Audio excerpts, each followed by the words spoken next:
Let's get ready for creepy urban legends of Arkansas. South of Little Rock, on Highway 365, a young man was driving and spotted a young girl on the roadside. This just sounds like 30 days of night waiting to happen.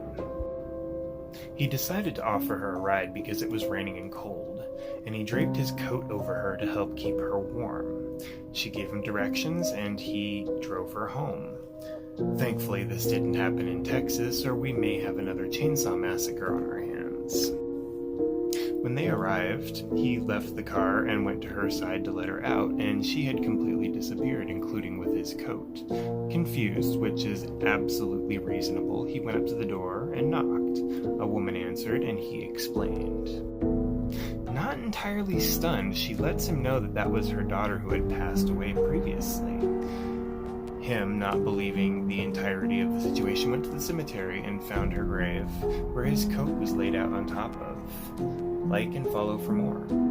Let's get ready for creepy urban legends of Arkansas. Located in the Toltec Mounds Archaeological State Park, there are mounds and earthen embankments which are known to some as the Stonehenge of Arkansas, not to be mistaken for the Mexican Toltec tribes which the name suggests.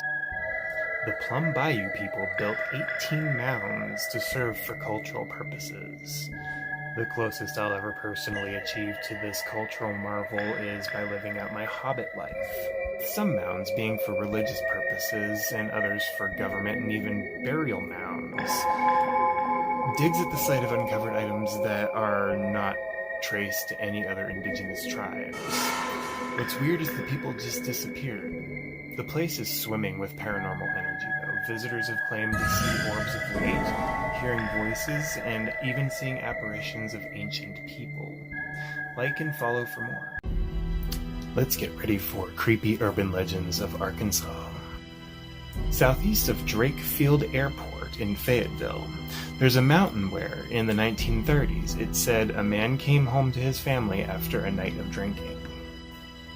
His wife had been up all night taking care of their sick child, whose incessant crying pushed him over the edge.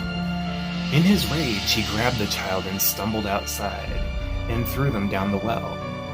The mother, in a desperate attempt to save the child, climbed onto the well rope and started lowering herself down. He cut the rope, leaving both the mother and the child to their demise. He fled town and was never seen again. While this story is violent, some hauntings do start from very high emotional situations. Reports state that you can hear a woman screaming and a baby crying in that location. Like and follow for more. Let's get ready for creepy urban legends of Arkansas.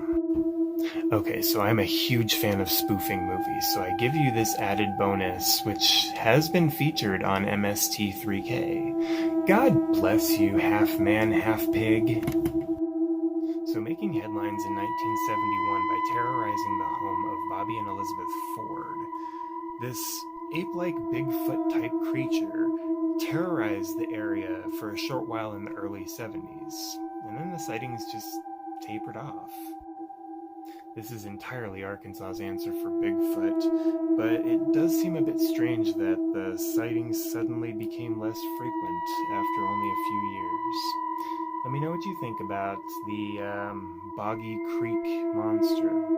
Like and follow for more.